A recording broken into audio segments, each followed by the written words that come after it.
నా పేరు డాక్టర్ రాజేష్. నేను నిర్మాణ్ హెల్త్ ఎయిడ్ని.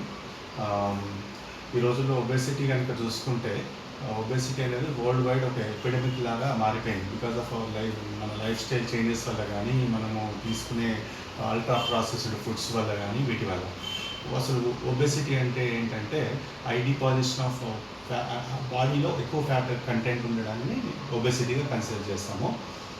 బిఎంఐ ఎవరికైతే మోర్ దాన్ 30 ఆర్ ఈక్వల్ ఉంటుందో వాళ్ళని ఒబేసిటీగా కన్సిడర్ చేయొచ్చు. బిఎంఐ అంటే మన అందరూ తెలిసిందే, హైట్ టు వెయిట్ కంపేర్ చేసుకొని చేస్తాము బిఎంఐ.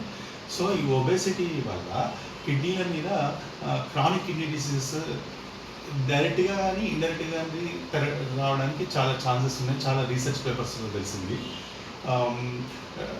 ఒబేసిటీ వల్ల ఇప్పుడు డయాబెటీస్, హైపర్ టెన్షన్ ఇవి డైరెక్ట్గా వస్తాయి. వీటి వల్ల ఇవి ఇండైరెక్ట్గా మన క్రానిక్ కిడ్నీ డిసీజ్ రావడానికి ఛాన్సెస్ ఉన్నాయి. ఎప్పుడైతే బాడీ వెయిట్ పెరగడం వల్ల హై మెటబాలిక్ నీడ్స్ అంటే జీవక్రియ రేట్ కూడా పెరుగుతుంది. దీనికోసం హై ఫిల్ట్రేషన్ రేట్ అవ్వడం వల్ల లోపల కిడ్నీ లోపల గ్లోమరులర్ ట్యూబ్యూల్స్ అని ఉంటాయి. వాటిలో ప్రెషర్ పెరగడం వల్ల కూడా కిడ్నీ డ్యామేజ్ అనేది లాంగ్ రన్లో వస్తుంది. కొంతమందిలో కిడ్నీ స్టోన్స్ ఫామ్ అవుతాయి. కిడ్నీ స్టోన్స్ వల్ల కూడా మళ్ళీ ఇది కూడా ఇండైరెక్ట్లీ రిస్క్ ఫ్యాక్టర్ అనమాట. సో చాలా రిస్క్ ఫ్యాక్టర్స్ ఒబేసిటీ వల్ల క్రానిక్ కిడ్నీ డిసీజ్ డెవలప్ అవ్వడానికి ఛాన్స్ ఉంది.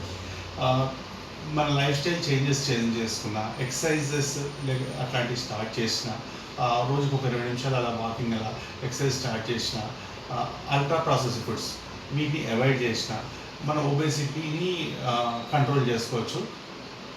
Thank you.